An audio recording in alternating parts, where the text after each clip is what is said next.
So, ito, yung binili ko, 20 pesos lang ito. 20 pesos. Yan, binenta ng isang, ito, 15 pesos. O, ayan, ang ganda, o. 15. Tapos, itong isa, ay, 10 pala itong isa. Ito yung 15 pesos. So, itong tatlo na to ay 45 pesos lang. Ayan, ganyan kamura po dito. Nandito kami sa Margis.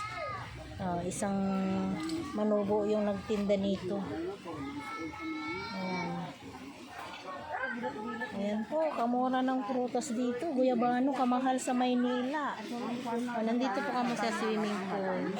Kasi mayroon lang nag-walk-in na nagtinda ng guyabano. So, kinuha ko na talaga yung 3 piraso. Ayan po, malalaki yung kinuha ko. Yung natira tag 10 pesos at saka yung 10 pesos at saka isang 15 pesos. Ayan, thanks for watching.